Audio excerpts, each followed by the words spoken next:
Chapter 8.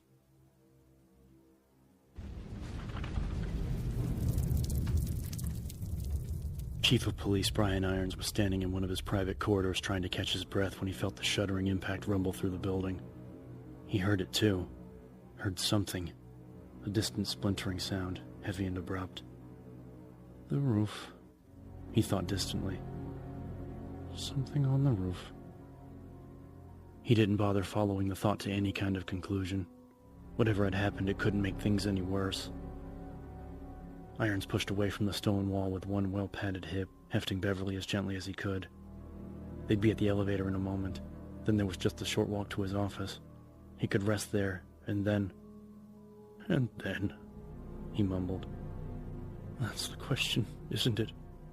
And then what? Beverly didn't answer.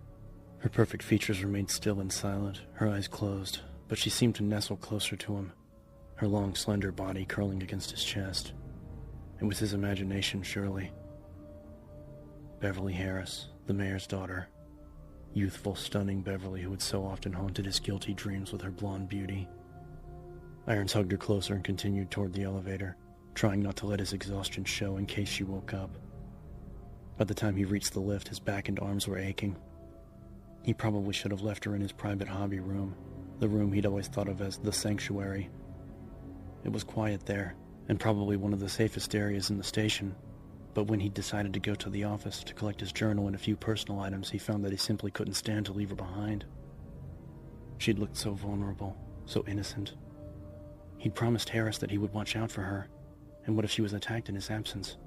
What if he came back from the office and she was just gone? Gone like everything else. A decade of work. Networking, making the connections, careful positioning, all of it. Just like that.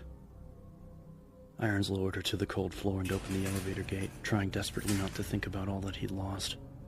Beverly was the important thing now. Going to keep you safe, he murmured, and did one corner of that perfect mouth rise slightly? Did she know she was safe? That Uncle Brian was taking care of her? When she was a child, when he used to frequent the Harrises for dinner, she'd called him that. Uncle Brian. She knows. Of course she knows. He half dragged her into the lift and laid her in the corner, gazing tenderly at her angelic face. He was suddenly overwhelmed by a rush of almost paternal love for her, and wasn't surprised to feel tears well up in his eyes. Tears of pride and affection. For days now he'd been subject to such emotional outbursts, rage, terror, even joy. He'd never been a particularly emotional man, but had grown to accept the powerful feelings, even to enjoy them after a fashion. At least they weren't confusing. He'd also had moments when he'd been overcome by a kind of strange creeping haze, a formless anxiety that left him feeling deeply unsettled, and as bewildered as a lost child. No more of those. There's nothing else that can go wrong now. Beverly's with me, and once I collect my things, we can hide away in the sanctuary and get some rest. She'll need time to recover, and I can sort things through. Yes, that's it. Things need to be sorted through. He blinked the already forgotten tears away as the metal cage started to rise, unholstering his sidearm and ejecting the magazine to count how many rounds were left. His private rooms were safe, but the office was another story. He wanted to be prepared. The elevator came to a stop and Irons propped open the gate with one leg before lifting the girl, grunting with the exertion. He carried her as he would have carried a sleeping child, her cool, smooth body limp in his arms, her head rolled back and wobbling as he walked. He picked her up awkwardly, and her white gown had hiked up, exposing the tight, creamy skin of her thighs. Irons forced his gaze away, concentrating on the panel controls that opened the wall into his office. Whatever harmless fantasies he'd had before, she was his responsibility now. He was her protector, her white knight. He was able to hit the protruding button with one knee. The wall slid open, revealing his plushly decorated and thankfully empty office. Only the blank glassy stares of his animal trophies greeted them. The massive walnut desk that he'd had imported from Italy was right in front of him, and his stamina was going fast. Beverly was a petite woman, but he wasn't in shape the way he used to be. He quickly laid her on the desk, knocking a cup of pencils to the floor with his elbow. There. He exhaled deeply, smiling down at her. She didn't smile back, but he sensed that she would be awake soon, like before. He reached under the desk and tapped the wall controls. The panel slid closed behind them. He'd been concerned when he'd first found her asleep next to Officer Scott in the back hall. George Scott was dead, covered with wounds, and when Irons had seen the red splash on Beverly's stomach, he'd been afraid that she was dead too. But when he'd taken her to the sanctuary, to his safe place, she'd whispered to him that she didn't feel well, that she was hurt, that she wanted to go home. Did she? Did she really? Irons frowned, snapped out of the uncertain memory by something he'd felt when he'd laid her on his hobby table and straightened her blood-stained gown. Something he couldn't quite recall. It hadn't seemed important at the time, but now, away from the hidden comforts of the sanctuary, it was nagging at him, reminding him that he had suffered one of those confused moments when he'd felt the cold rubbery jelly of intestines beneath my fingers. Touched her. Beverly, he whispered, sitting down behind his desk when his legs went suddenly weak.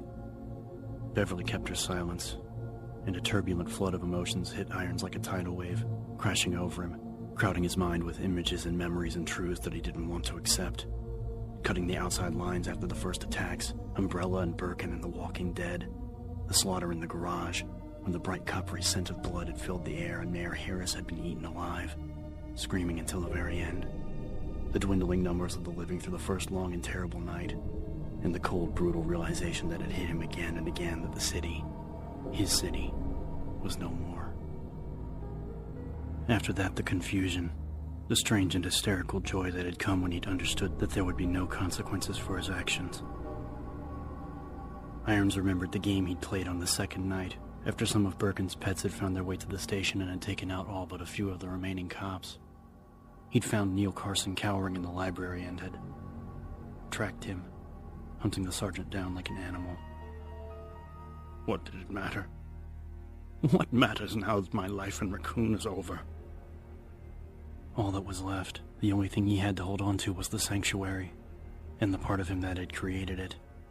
The dark and glorious heart inside of his own that he'd always had to keep hidden away. That part was free now.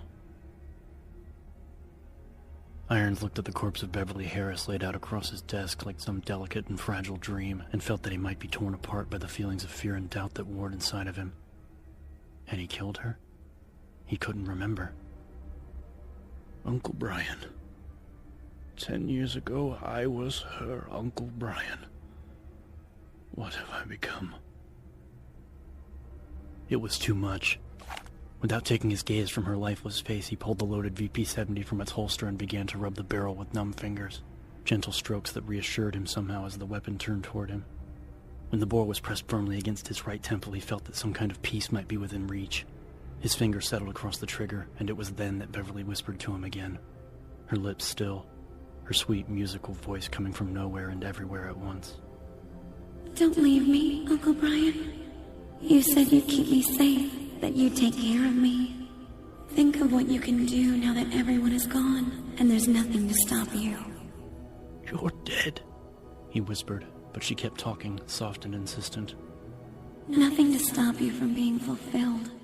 Truly fulfilled for the first time in your life. Tortured and aching, Irons slowly pulled the 9mm away. After a moment, he rested his forehead against Beverly's shoulder and closed his tired eyes. She was right. He couldn't leave her. He'd promised, and there was something to what she'd said about all the things he could do. His hobby table was big enough to accommodate all kinds of animals. Irons sighed, not sure what to do next, and wondering why he was in such a hurry to decide anyway. They would rest for a while, perhaps even take a nap together, and when they awoke, things would be clear again. Yes, that was it. They would rest, and then he could sort things through, take care of business. He was the chief of police, after all. Feeling in control of himself again, Brian Irons slipped into a light and uneasy doze, Beverly's cool flesh like a balm against his feverish brow.